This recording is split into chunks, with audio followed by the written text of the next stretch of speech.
Disiksa ringan, dihukum mati dengan Kalvari. Umatnya tulus dalam berita Yesus Kristus Mesias menanggungnya. Jangan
Ibu Shalom.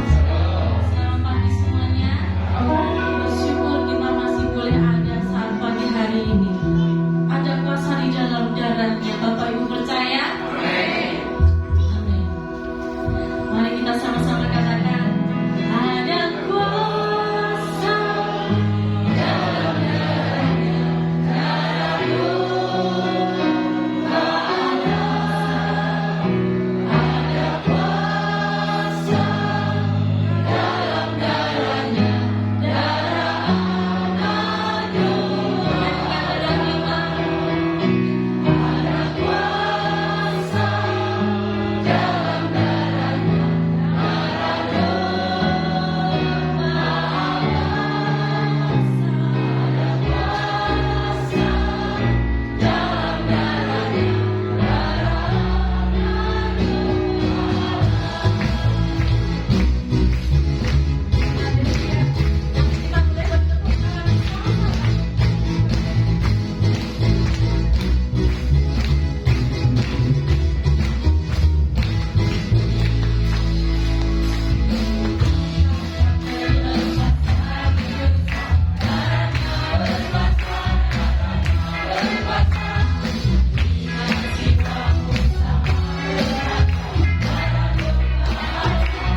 hidup kita, tanpa Tuhan Yesus dalam kehidupan kita.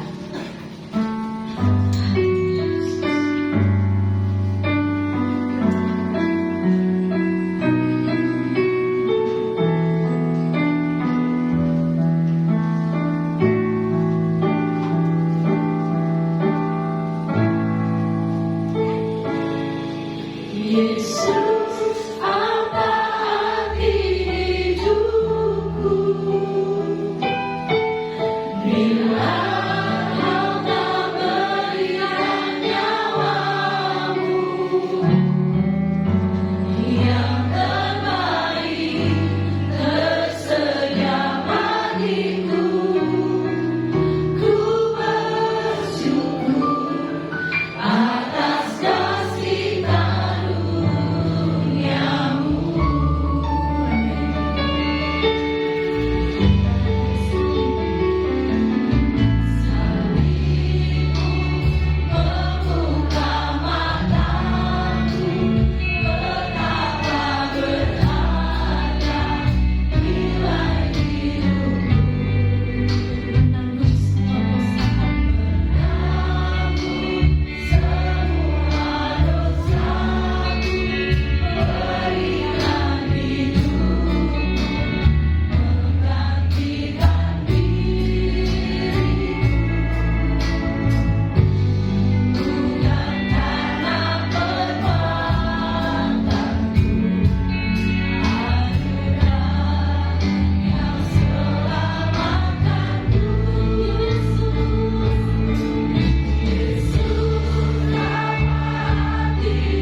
Halo, selamat pagi.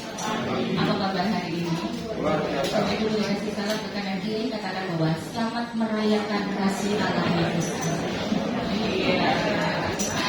Selamat merayakan kasih Allah yang begitu besar dalam kehidupan kita. Ya, momen Jumat Agung adalah salah satu momen yang spesial dalam kehidupan kita, karena kita mengingat kembali betapa besar kasih-Nya dalam hidup kita, betapa besar anugerahnya dalam hidup kita. Kita yang tidak layak dibuat menjadi layak, kita yang tidak berkenan di hadapan Tuhan oleh karena pengorbanan Yesus di atas kayu salib. Allah melihat kehidupan kita dan Dia berkenan akan hidup kita. Dikatakan bahwa tirai bait suci terbelah dua, dari atas sampai ke bawah, menandakan bahwa hubungan Allah dengan umat manusia itu didamaikan melalui Yesus Kristus. Pagi hari ini kita akan merenungkan satu bagian firman Tuhan.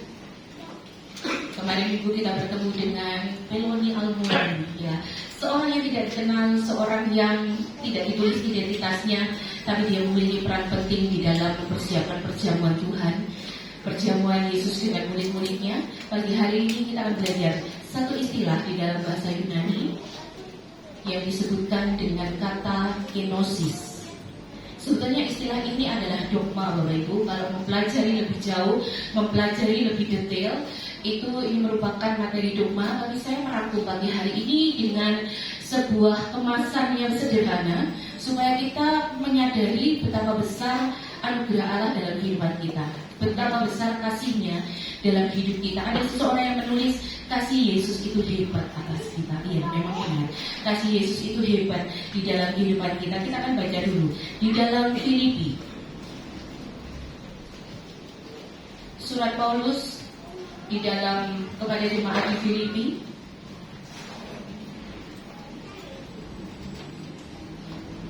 Filipi pasal yang kedua, kita akan mulai baca ayat 5 sampai ayat yang ke-9.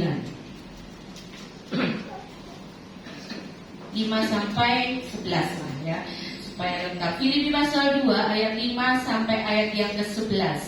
Filipi pasal 2 ayat 5 sampai ayat yang ke-11. Kita akan membaca bersama-sama dalam terjemahan baru. Surat Paulus kepada jemaat di Filipi pasal 2 ayat 5 sampai 11. Kita akan membaca dalam hitungan yang ketiga, 2, 3.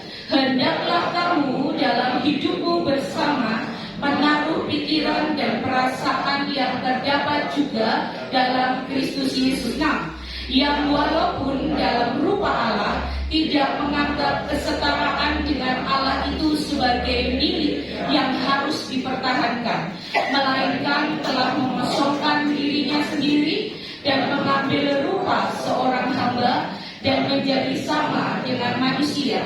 Dan dalam keadaan sebagai manusia, ia telah merendahkan dirinya dan taat sampai mati, bahkan sampai mati di kayu salib.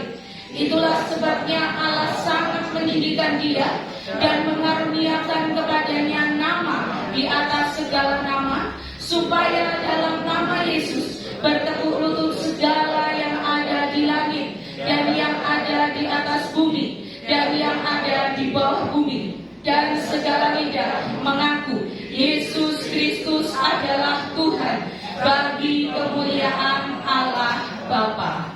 Saya akan baca dalam versi mudah dibaca untuk Bapak Ibu ya. Saya akan baca dalam versi mudah dibaca, masih di dalam Filipi pasal 2 ayat yang ke-5 mulai. Belajarlah dari Kristus untuk tidak memikirkan diri sendiri. Hendaklah kamu masing-masing memiliki sikap yang sama seperti sikap yang ada pada Kristus Yesus. Kristus sendiri sama seperti Allah dalam segala hal. Kristus adalah sama dengan Allah, namun Kristus tidak memikirkan untuk mempertahankan kesamaannya dengan Allah. Ia mengosongkan dirinya dan setuju menjadi seperti hamba. Ia dilahirkan menjadi manusia dan menjadi seperti hamba. Ketika ia menampakkan diri sebagai manusia, ia merendahkan diri dengan sangat taat kepada Allah, meskipun hal itu membawanya sampai kepada kematian. Dia tetap taat dan mati di kayu salib.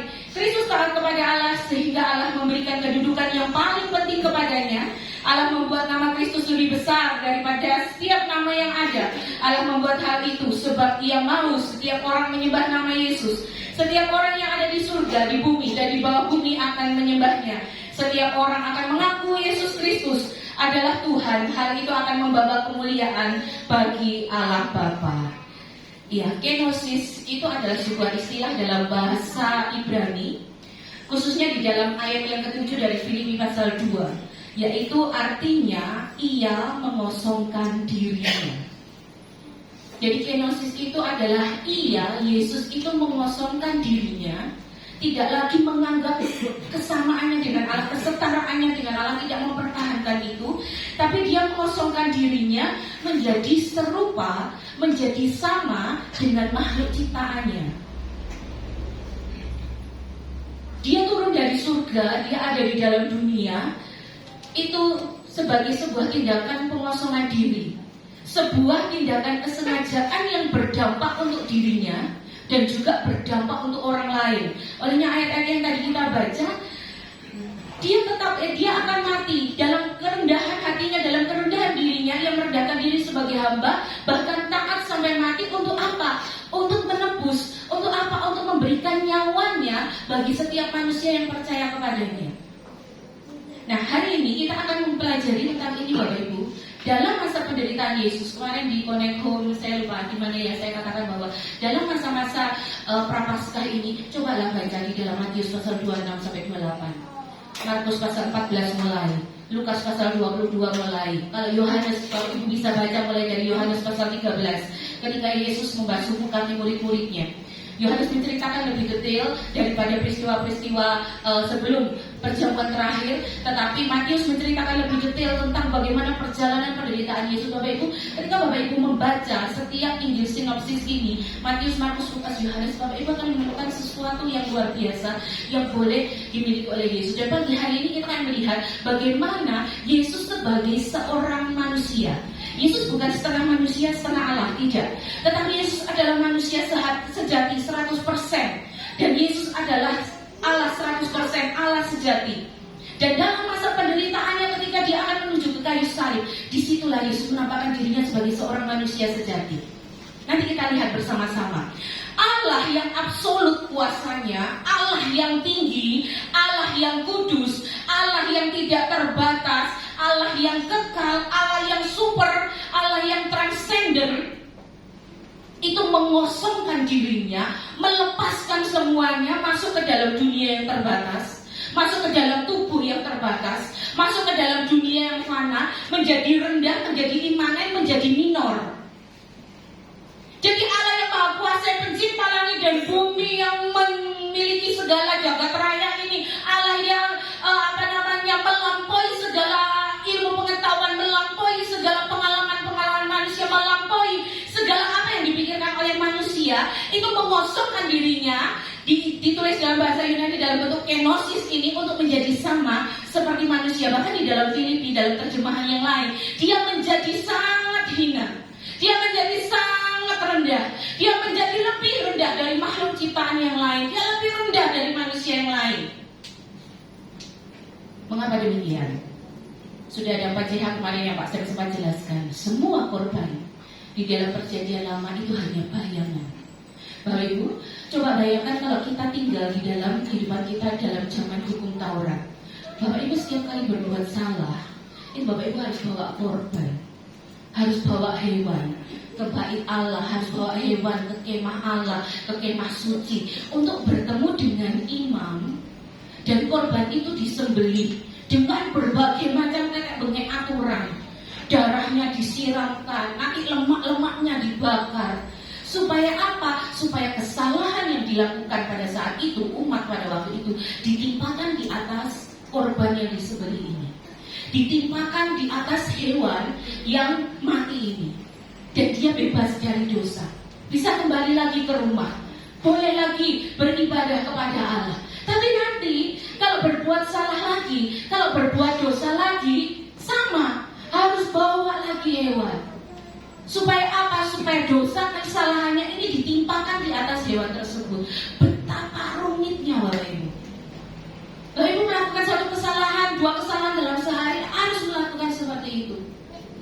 Dan saat masuk beribadah kepada Allah, kalau melihat tata cara mereka di dalam kemah Musa, tabernakel Musa, mereka nggak masuk di dalam kemah suci. Mereka ada di dalam setiap kemah, mereka sujud. Nanti Musa atau imam besar yang masuk ke dalamnya.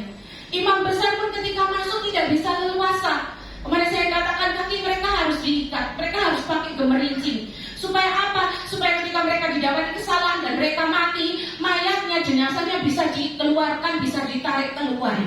Nggak boleh salah sedikit pun. Tidak boleh melakukan satu hal yang salah. Harus benar-benar tepat, harus benar-benar sesuai. Betapa sulitnya untuk bisa berjumpa dengan Allah yang kudus. Tetapi di dalam perjanjian baru, Rasul Paulus menuliskan kepada jemaat di Filipi, ada sebuah istilah, mengosongkan diri, yaitu kenosis. Allah yang kudus, Allah yang tak terbatas, Allah yang kekal, Allah yang super, dikatakan bahwa super God, Allah yang absolut kuasanya, itu turun ke dalam dunia, terbatas dalam daging, dilahirkan dalam keluarga.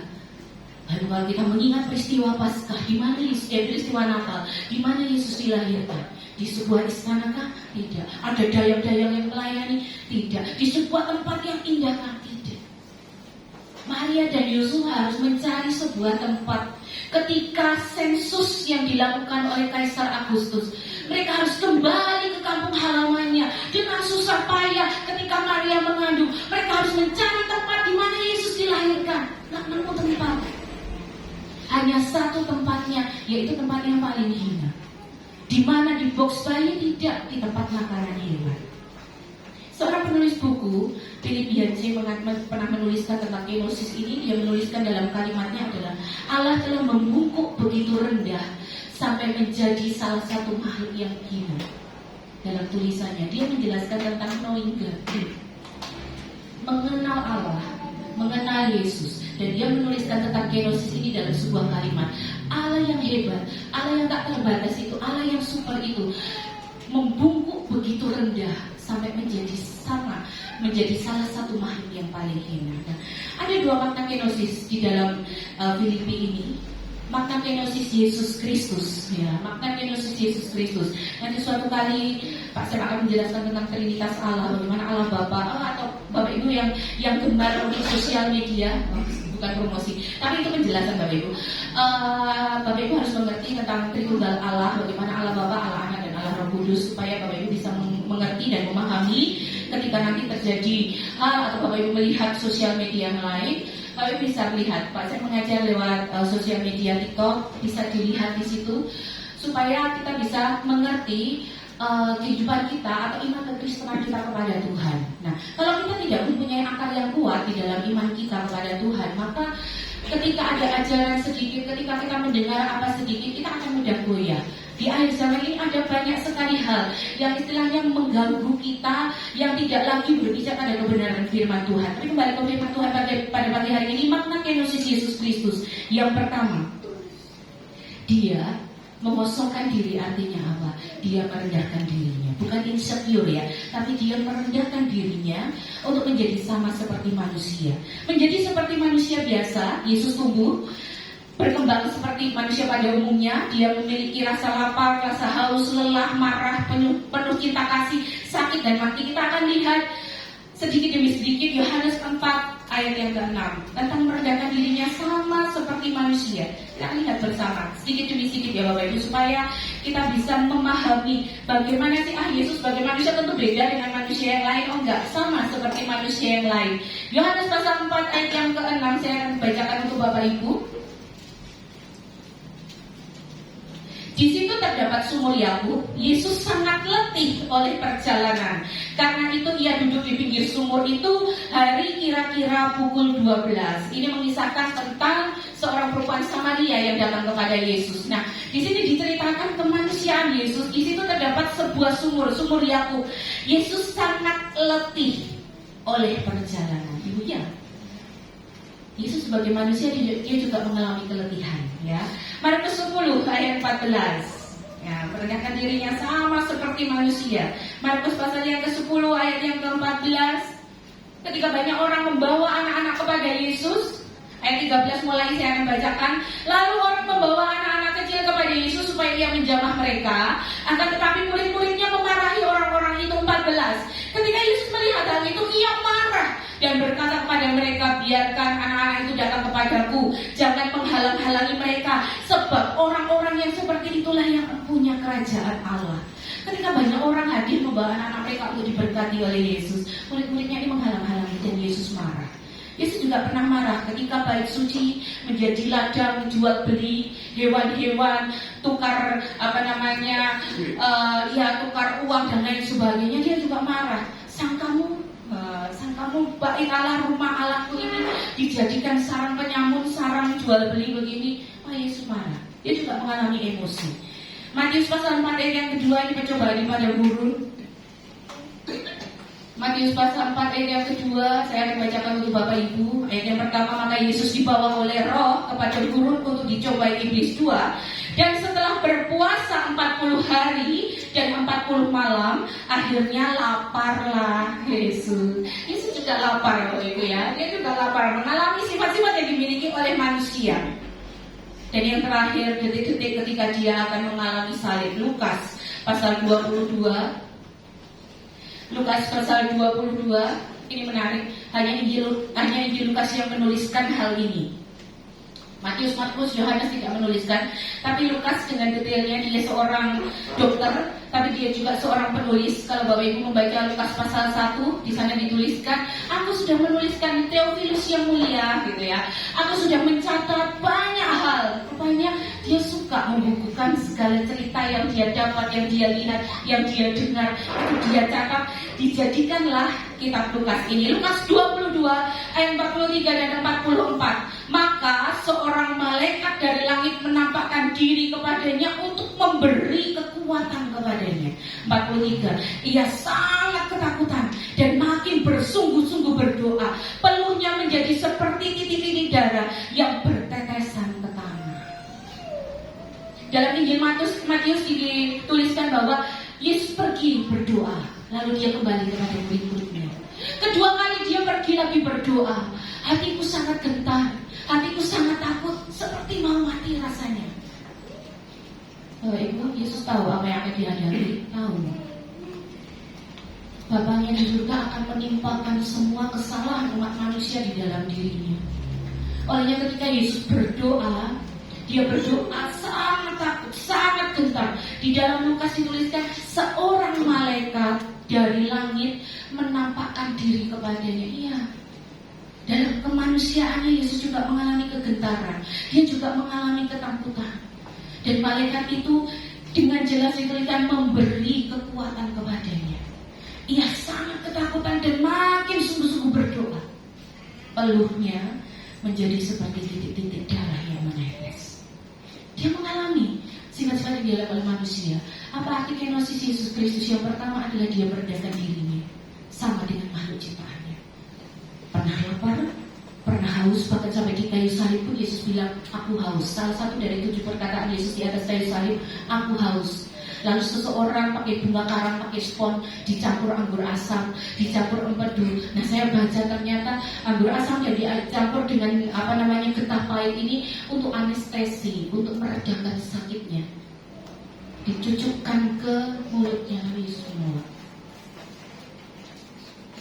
Dia bilang, aku haus. Memang haus loh itu. Dia mengalami sifat-sifat yang dimiliki oleh manusia. Ketika Lazarus mati, dia pergi kepada Maria dan Marta. Dikatakan apa? Hati Yesus sedih, masgul lah hatinya. Hati Yesus sedih, hati Yesus ikut juga merasakan apa yang dirasakan oleh sahabatnya yang ada di Betania ini, yaitu Maria dan Marta. Dia kehilangan saudara laki-lakinya karena mereka terkadang, karena Yesus rupanya sering berkunjung ke keluarga ini. Dia sedih kehilangan. Maka yang pertama adalah dia merendahkan dirinya, sama seperti makhluk ciptaannya, sama seperti kita. Olehnya ketika kita berdoa kepada Tuhan, Roma dikatakan bahwa ketika kamu berdoa, kamu tidak mampu mengucapkan kata-kata dalam keluhanmu, dalam doamu. Yesus mengerti betul kehidupan kita.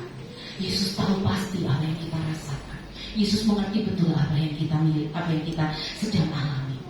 Makna yang kedua, yang pertama tadi kenosis Yesus Kristus berarti merendahkan dirinya. Yang kedua, makna kenosis Yesus Kristus adalah ketaatan penuh pada kehendak Bapa. Matius pasal 26. Kita akan lihat di sana. Matius pasal 26.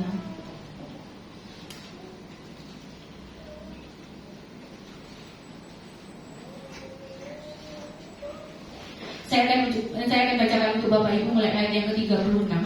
Bapak Ibu bisa simak dan Bapak Ibu bisa meresapi, membayangkan gitu ya, ikut merasakan apa yang Yesus rasakan pada waktu itu. Judulnya di Taman Getsemani. Maka sampailah Yesus bersama-sama murid-muridnya ke suatu tempat yang bernama Getsemani. Lalu ia berkata kepada murid-muridnya, duduklah di sini sementara aku pergi ke sana untuk berdoa. Dan ia membawa Petrus dan kedua anak Zebedeus sertanya. Maka mulailah ia merasa sedih dan gentar. Lalu katanya kepada mereka, hatiku sangat sedih, seperti mau mati rasanya. Tinggallah di sini dan berjaga-jaga dengan aku.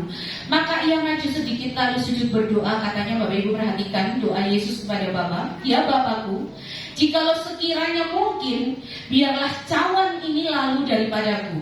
Tetapi janganlah seperti yang ku kehendaki, melainkan seperti yang engkau kehendaki. Saya akan lanjutkan. Setelah itu ia kembali kepada murid-muridnya itu dan mendapati mereka sedang tidur.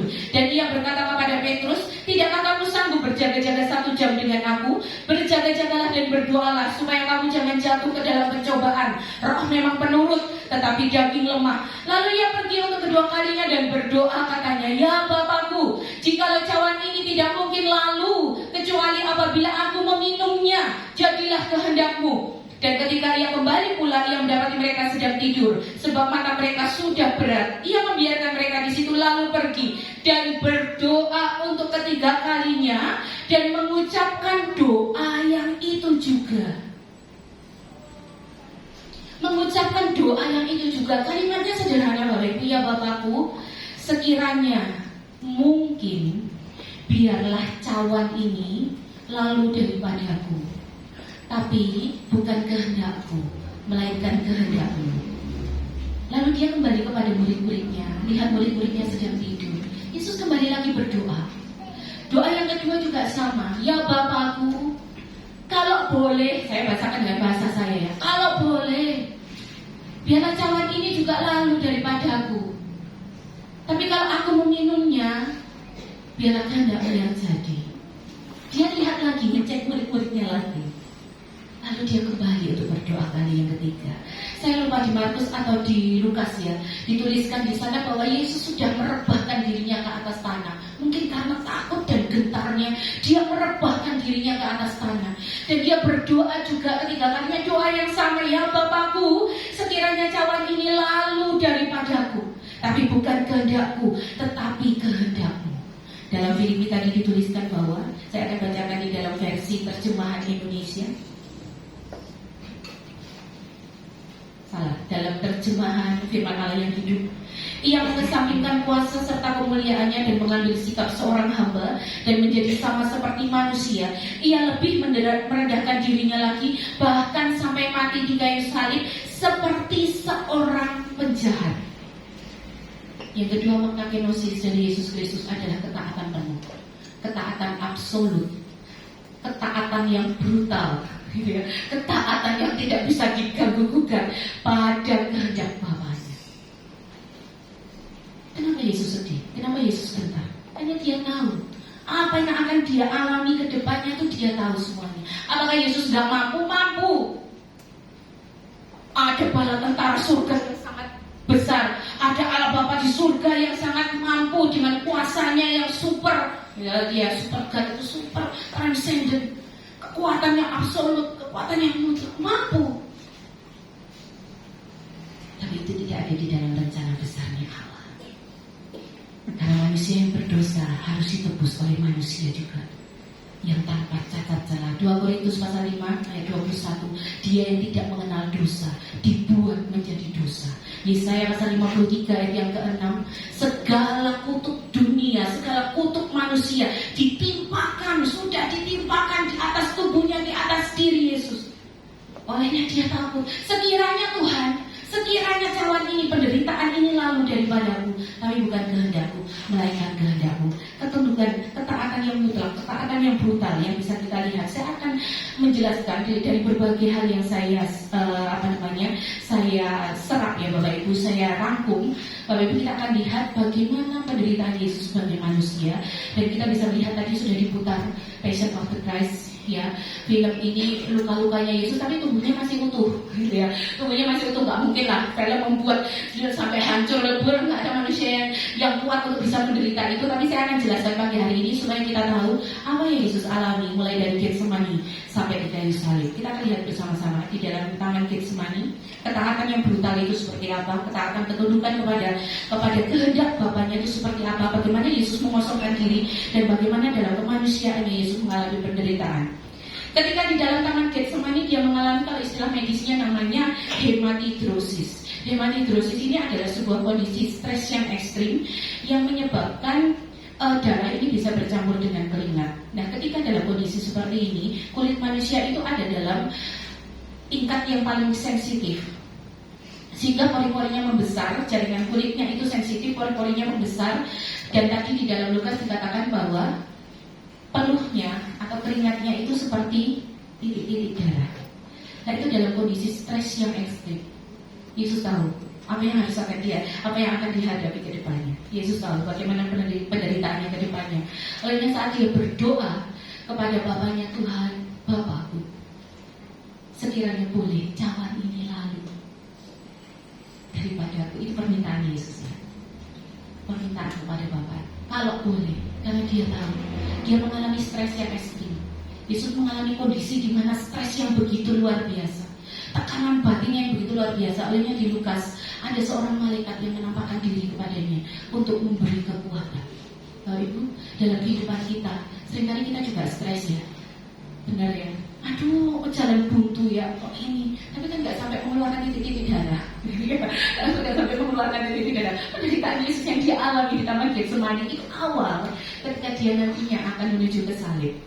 Yang kedua, dia disesah secara brutal oleh serdadu-serdadu Romawi mengikuti hukum mereka. Ada namanya flagrum Romawi. Nah, mereka memiliki dua cambuk, Bapak Ibu. Yang pertama adalah cambuk rotan. Cambuk rotan itu cambuk dari rotan, memang bentuknya panjang. Ini dipakai untuk menghukum warga negara Romawi. Jadi warga negara Romawi yang kedapatan salah tentunya sesuai dengan hukum mereka ya. Sesuai dengan hukum mereka, cambuk rotan ini dipakai untuk menghukum, biasanya untuk menghajar, memberikan efek jera kepada yang dihukum tersebut. Tetapi mereka juga punya satu cambuk lagi yang namanya flagrum Romanum. Flagrum Romawi. Flagrum Romawi ini adalah cambuk dengan 3 tali. Dengan 3 tali rotan, di dalam setiap talinya itu ada bola-bola tajam yang biasanya terbuat dari timah atau dari tulang hewan. Ini bentuknya kasar. Bola-bolanya berapa banyak tergantung berapa panjang si cambuk ini. Dan menurut aturan Romawi, Paulus juga menulis biasanya seseorang dicambuk itu 50 kurang 1 cambukan, 49 kali untuk memberikan efek jera. Tetapi ada seorang teolog yang menuliskan Yesus tidak dicambuk sesuai dengan aturan tersebut, tapi lebih dari itu, 121 kali kali 2.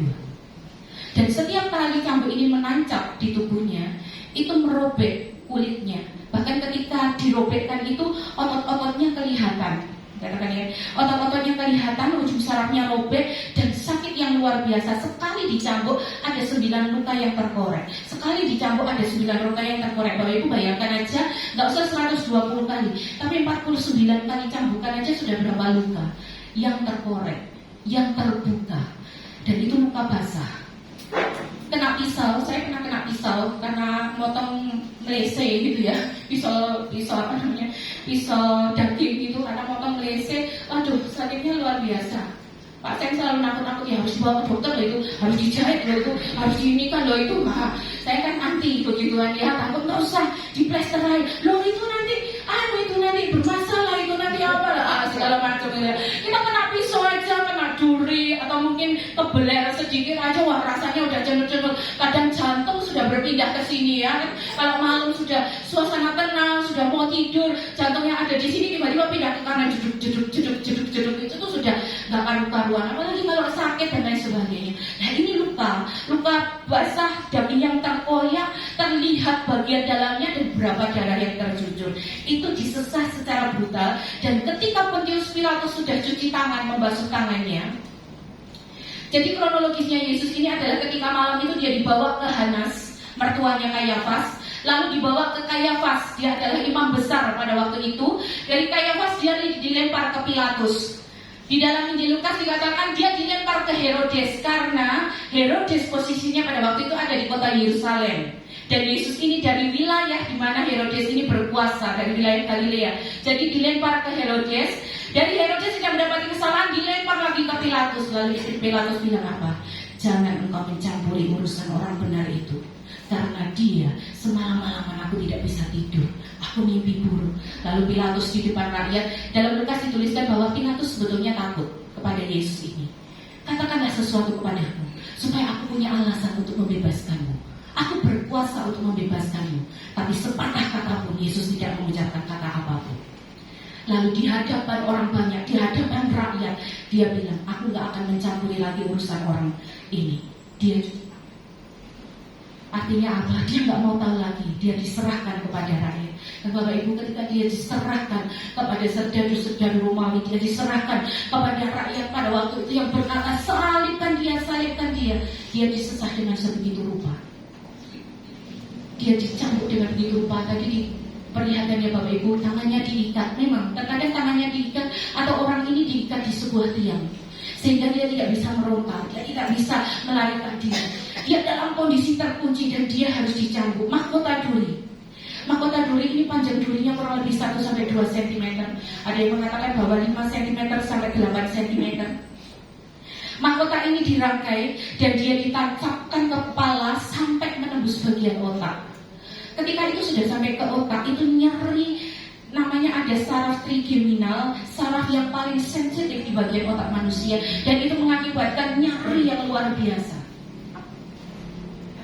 Film yang mana ya, saya lupa. Ketika sudah dipasang mahkota duri, lalu kemudian mahkotanya itu dipukul, ditancapkan dengan pukulan.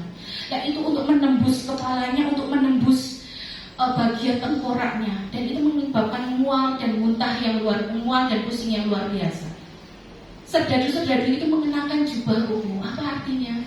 Dikasih jubah ungu, dikasih mahkota duri, dipegangin bulu. Salam hai raja orang Yahudi. Jubah ungu ini memiliki satu filosofi, satu kisah bahwa raja-raja yang kalah perang itu terkadang diolok-olok.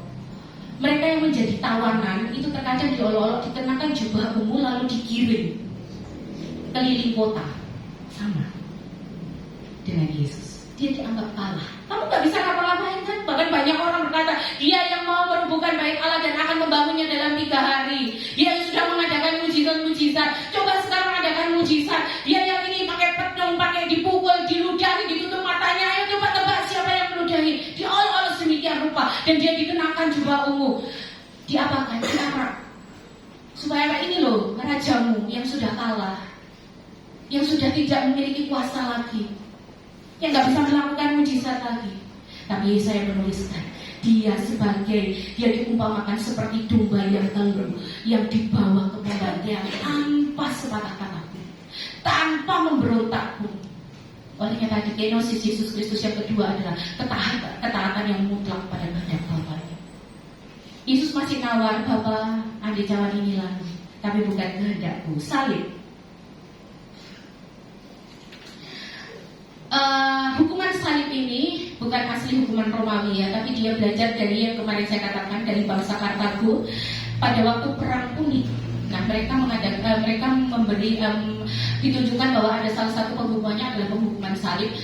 Romawi mengadopsi itu, dan tapi kemudian dihilangkan oleh kaisar siapa saya lupa, dihilangkan, tidak jadi hukuman lagi karena hukuman salib ini adalah hukuman yang paling keji.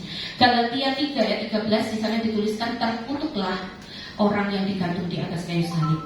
Terkutuklah orang yang dihukum salib. Berat salibnya begini itu 300 pon atau 136 kg. Dan yang harus Yesus bawa ketika menuju ke Golgota itu sisi patibulunnya, yaitu sisi horizontalnya yang diikat di kedua tangannya, dan dia harus membawa sampai ke Golgota. Itu beratnya kurang lebih 50-60 kg. Dengan luka di tubuhnya akibat cambukan, akibat pukulan, akibat mahkota duri di atas kepalanya, dia harus berjalan membawa beban seberat 50-60 kg naik ke Bukit Tengkorak. Olehnya ketika di suatu jalan ada seseorang yang pulang dari luar kota, dihentikan, dan salib yang berbentuk horizontal ini ditimpakan di atas bahunya. Siapa orang ini? Simon dari Kirene, anaknya Simon, Rufus dan Alexander. Pak, saya pernah khotbah tahun lalu di momen Paskah juga. Simon dari Kirene ini dipaksa untuk ikut memikul salib Tuhan, membantu untuk memikul salib Tuhan. Karena apa? Dengan luka tubuh yang terbuka, dia harus memikul salib, bukan salib yang mulus loh Bapak Ibu, bukan salib kayu yang mulus, tidak, kayu yang kasar, kayu yang istilahnya bergesekan dengan tubuh, yang luka akan membuat lukanya semakin memar, semakin berdarah-darah, akan semakin terkoyak. Dan dia harus berjalan untuk mengangkat beban itu. Paku yang digunakan untuk Yesus, yang dipakukan di pergelangan tangan dan kakinya. Pergelangan tangan itu ada saraf mediatusnya, yang ketika dipakukan di tangan dan kaki itu akan membuat seperti saya nggak nulis ya, dada dan kaki itu akan seperti nyeri yang sangat luar biasa. Kalau di kakinya itu akan seperti nginjak duri setiap detiknya, setiap ninja apa namanya pecahan kaca setiap detiknya. Nah ini paku yang digunakan kurang lebih panjangnya 13 sampai 18 cm yang dipakukan di pergelangan tangan dan itu digantung, tidak ada ikatan tali. Yesus tergantung di antara langit dan bumi di atas kayu salib dengan kaki 45 derajat dan tangan yang terlentang. Nah tangan yang terlentang ini biasanya ligamen atau sendi-sendi di bagian akar tulang itu bisa robek. Terus kemudian seorang yang terlentang di atas kayu salib itu rongga pernafasan atau paru-parunya, dia akan menegakkan tubuhnya untuk mengambil nafas. Karena nggak mampu, kalau nggak menegakkan tubuhnya dia nggak bisa. Karena tubuhnya tergantung dan darah yang dipompa oleh jantung. Jantung ini bekerja keras untuk bisa memompa darah di detik-detik terakhirnya. Olehnya salah seorang penulis buku menuliskan bahwa ketika Yesus mati, firman Tuhan tuliskan ketika dia sudah mati ada salah seorang tentara yang menusukkan tombak ke lambung. Keluar apa di sana? Air dan darah. Air dan darah. Air dan darah ini terpisah. Ya keluar air dan darah. Biasanya kalau keluar darah kan campur ya. Darah kita ini ya cair, apa namanya bentukannya. Ini keluar air dan keluar darah. Itu konon dikatakan bahwa jantungnya ini mengalami ledakan karena air dan darah ini terpisah dari lambungnya ketika sudah ditusuk. Yesus disalibkan pada pukul 9 pagi sampai jam 3 sore, 6 jam dia tergantung di atas kayu salib. Hukuman salib ini adalah hukuman penderitaan yang pelan-pelan tapi mematikan. Biasanya orang digantung di kayu salib itu sampai 1 minggu sampai beberapa hari sebagai bahan olok-olokan ketika orang lewat di sekitarnya, itu sebagai bahan olok-olokan dan mempermalukan dirinya, mempermalukan hidupnya.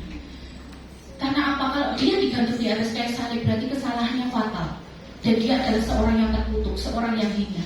Dan Yesus ini harus tergantung selama 6 jam. Nah biasanya kalau nggak mati-mati, itu orang yang digantung di kayu salib akan dipatahkan kakinya, akan dipatahkan tulangnya, baru dia akan mati. Tapi Yesus mati setelah dia mengatakan, ke dalam tanganmu aku menyerahkan nyawamu. Dan kata terakhirnya apa? Ada yang masih ingat?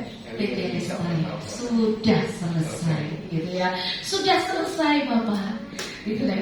Ya kadang-kadang mungkin saya katakan sudah selesai Bapak. Tugas tanggung jawab untuk menebus setiap umat manusia sudah selesai. Dia mati. Ketika Yusuf Arimatea ini datang kepada Pilatus untuk meminta mayatnya, Pilatus heran. Loh, Yesus sudah mati? Iya. Kenapa? Karena biasanya orang yang tergantung di atas kayu salib ini bisa berhari-hari. Sehingga sesuailah nats yang dinubuatkan oleh para nabi, satu tulangnya tidak ada yang dipatahkan. Karena Yesus mati menyerahkan nyawanya sebagai ganti dosa kita. Mengapa Yesus melakukan ini semua? Mengapa dia mengosongkan dirinya, merendahkan diri begitu rupa sama seperti makhluk ciptaannya? Dan mengapa dia memiliki tangan yang brutal kepada Allah Bapaknya? Satu alasan, yaitu karena dia mengasihi Bapak Ibu Saudara dan saya. Kasihnya besar, kasihnya hebat. Olehnya setiap awal bulan kenapa kita melakukan perjamuan kudus? Untuk mengingat kasihnya yang begitu hebat, untuk mengingat kenosisnya Yesus Kristus dalam dunia. Dia Allah yang luar biasa, Bapak Ibu. Dia Allah yang super. Dia Allah yang hebat. Dia Allah yang sanggup melakukan apapun. Tapi dia rela untuk mengosongkan dirinya, turun ke dunia, menjadi sama seperti kita, menjadi sama seperti makhluk ciptaannya, dalam daging, terkungkung dalam daging, dalam keterbatasan waktu. Kenapa dalam keterbatasan waktu? Iya, karena Yesus mati dalam usia 30 sekian. Dia dilahirkan. Lukas menyampaikan bahwa dia tumbuh. Yesus semakin besar, semakin bertumbuh, semakin bertambah hikmatnya. Dia tumbuh selayaknya anak-anak, selayaknya manusia pada umumnya. Dia ada di tengah keluarga, ada papa, ada mama, Maria dan Yusuf. Dia juga bertemu dengan komunitasnya, dengan teman-teman sebayanya mungkin pada waktu itu. Sampai dia mati di atas kayu salib. Di detik-detik terakhir ketika dia akan mati, dia masih menyampaikan ke bapaknya, Bapak, itu tadi ketaatan yang mutlak itu. Kalau boleh jangan inilah, tapi dia terus melangkah. Kalau aku meminumnya, biarlah kehendakmu yang jadi. Apa alasan? Karena kasih. Kasihnya yang begitu besar untuk Bapak Ibu Saudara dan saya.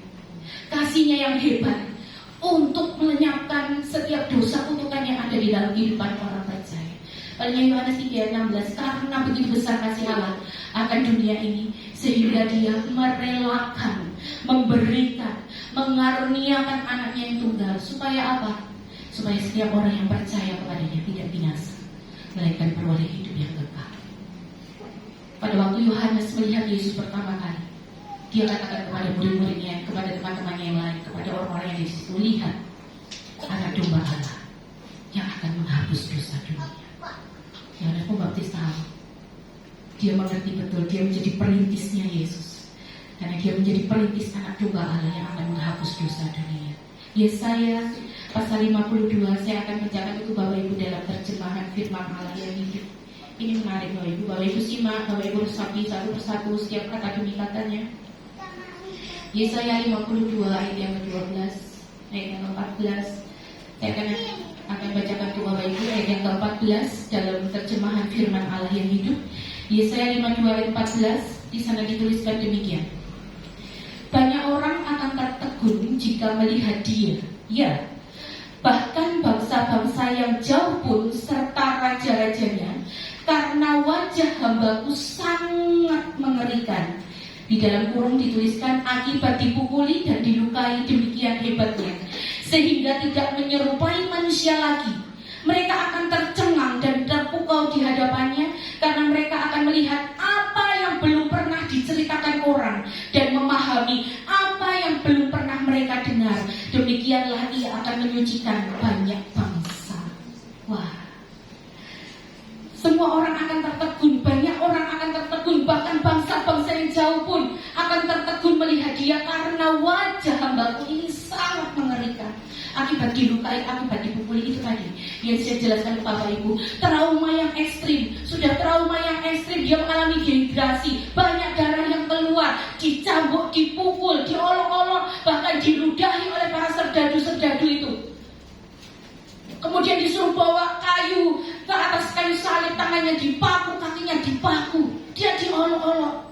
Sedemikian rupa, bahkan jubahnya pun tego-tegonya ya, jubahnya pun mau dibagi wis. Tapi karena jubah itu satu tenunan, sudah kita buang undi.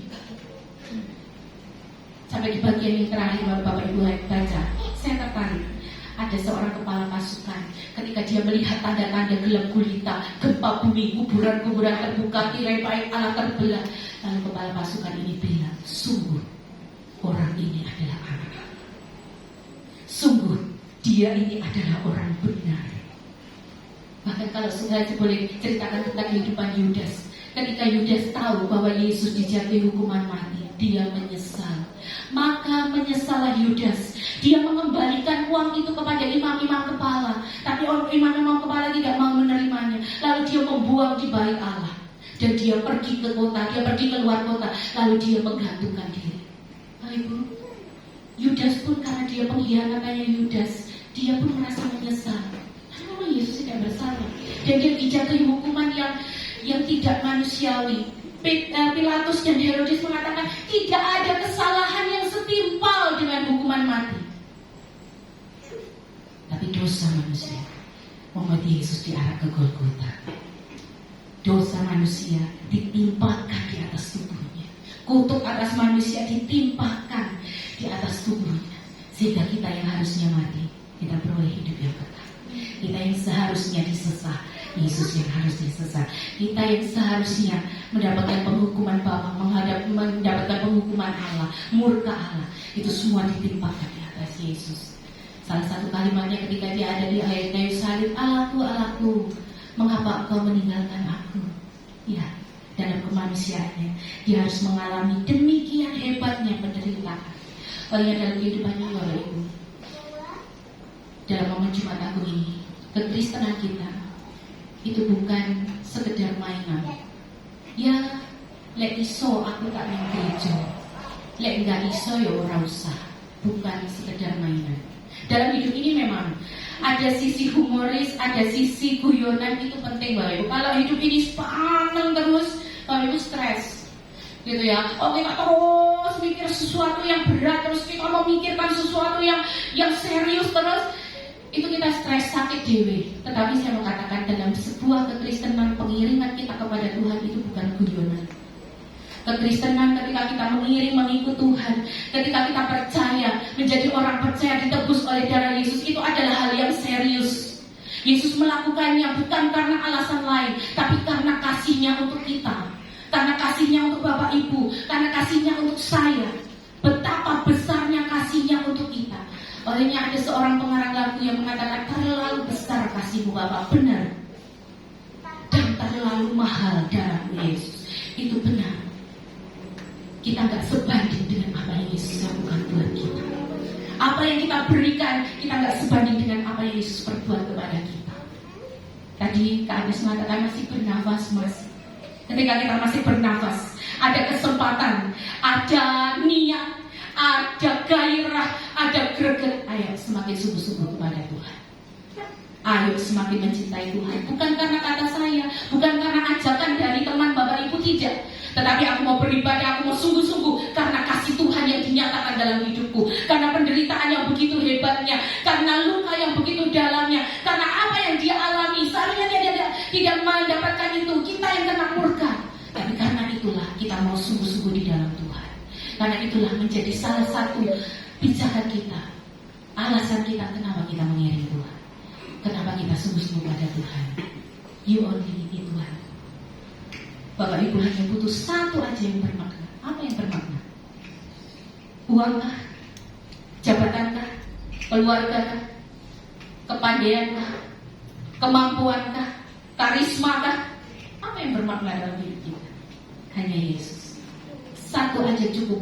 Ibrani menuliskan bahwa satu korban cukup untuk selama-lamanya. Yesus sudah masuk ke ruang Maha Kudus berjumpa dengan Allah, mengorbankan dirinya satu kali untuk selama-lamanya. Gak perlu lagi bawa darah domba jantan, darah domba betina, lembu jantan, apalah hewan yang harus dikorbankan. Tidak perlu lagi, karena ada satu korban yang cukup. Nanti hari ini kita akan diberkati dengan firman Tuhan. Satu cukup untuk semua, satu untuk semua bangsa, satu untuk selama-lamanya. Olehnya kita mau menghargai pengorbanan Kristus di atas kayu salib, dan itu menjadi dasar iman kita. Bukan karena orang tua, bukan karena keluarga, bukan karena istri, bukan karena suami, bukan karena kita diajak terus setiap minggu, bukan karena diingatkan dengan flyer, tidak. Tetapi karena aku cinta Yesus, karena aku menghargai pengorbanan Yesus, karena aku menghargai kasih Tuhan, karena aku menghargai darah Yesus yang begitu mahal, yang tidak sebanding dengan yang kita lakukan untuknya. Kalau kita masih lewa-lewa, apa bedanya kita dengan serdadu-serdadu Romawi yang mengolok-olok Yesus? Kalau kita masih gak sungguh-sungguh menjadi seorang yang Kristen, apa bedanya kita dengan tentara Romawi yang menyalibkan dia? Apa bedanya kita dengan orang-orang yang lalu lalang? Katanya dia ini anak Allah yang bisa merubuhkan bait suci, yang bisa membangunnya lagi, yang mengadakan mujizat, turunlah dari salib. Apa bedanya kita dengan mereka? Kalau hidup kekristenan kita tidak berubah, kalau hidup kekristenan kita tidak sungguh-sungguh, kalau kita tidak menghargai korban Yesus, kita gak ada bedanya dengan orang yang menyalibkan Yesus. Palingnya satu untuk semua, satu untuk selamanya, satu yang bermakna, satu yang berharga, yaitu kematian Yesus di atas kayu salib untuk menebus kita, untuk menyelamatkan kita. Tirai bait suci terbelah. Bapak Ibu gak perlu booking kok untuk berdoa kepada Tuhan. Tuhan booking dulu ya, nanti sore jam 4 aku mau berdoa. Hari Sabtu Tuhan jam 6 aku mau berdoa di gereja, booking dulu, gak perlu. Dalam setiap hembusan nafas kita bisa koneksi dengan Tuhan. Kita gak perlu pakai reservasi. Tapi karena Kristus, ada tanda darah, ada tanda salib dalam hidup kita, Allah berkenan untuk kita jumpai. Olehnya kita yang sudah ditebus, Korintus mengatakan bahwa hargamu sudah lunas dibayar dengan harga yang sangat mahal, dengan harga yang sangat mulia, dengan sesuatu yang sangat berarti. Olehnya muliakanlah Allah dengan tubuh kita. 1 Korintus 6 ayat 20, hitungan ketiga kita akan membaca bersama-sama. 2, 3. Sebab kamu telah dibeli dan harganya telah lunas dibayar. Karena itu muliakanlah Allah dengan tubuhmu, dengan pikiranmu, dengan talentamu, dengan kekuatanmu, dengan kemampuanmu, dengan apa yang Tuhan karuniakan dalam hidup kita. Pasca tahun 2025 memperingati Jumat Agung dan yang paling bermakna dalam hidup kita, Kristus sudah mati karena kasih-Nya yang besar. Terlalu besar kasih-Mu Bapa, terlalu mahal darah-Mu Yesus.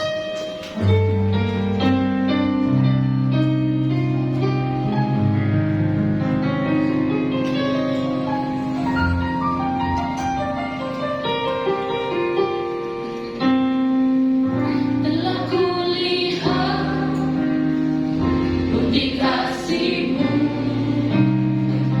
Kau menderita demikanku. Dengan darah-Mu Kau selamatkanku.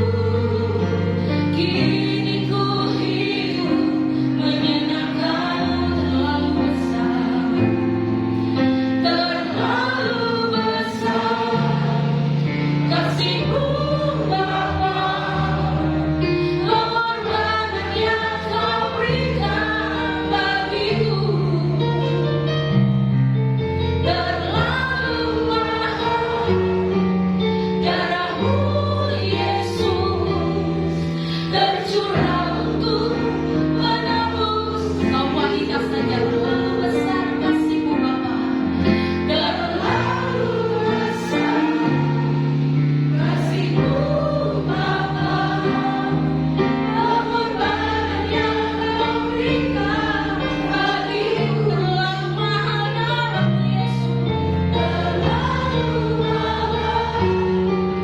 Darah-Mu Yesus tercurah untuk menebus. Kau pria saja nyanyikan bagian terlalu besar kasih-Mu Bapa, terlalu besar kasih-Mu Bapa. Pengorbanan yang Kau berikan bagiku terlalu mahal. Darah-Mu Yesus tercurah untuk menebus. Kita kembali dari awal. Saya cukup Bapak Ibu untuk bersama-sama berdiri. Telah melihat bukti kasih-Mu.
Kami bersyukur, kami sungguh-sungguh bersyukur. Tidak ada tempat lain selain terima kasih. Terima kasih Tuhan untuk persekutuan yang indah. Kami boleh memuji memuliakan Tuhan. Kami boleh mendengar firman Tuhan. Dan biar Engkau menyegarkan seluruh tubuh jiwa roh kami Tuhan, sehingga kami mampu menghadapi kehidupan ini. Kami terus berkarya buat Tuhan. Kami terus melangkah bersama dengan Tuhan. Menghadapi apapun juga, kami tidak akan takut karena Engkau hidup. Karena ada pengharapan hari esok yang Tuhan sediakan dalam hidup kami. Terima kasih Tuhan. Berkati setiap kami hamba-Mu, setiap umat-Mu yang sudah mendengar firman. Berkati setiap kami enam kekuatan lebih untuk kami terus mendedikasikan hidup kami di dalam Tuhan. Di doa syukur kami Tuhan, di dalam nama Tuhan Yesus, kami sudah berdoa dan mengucap syukur. Haleluya. Amin.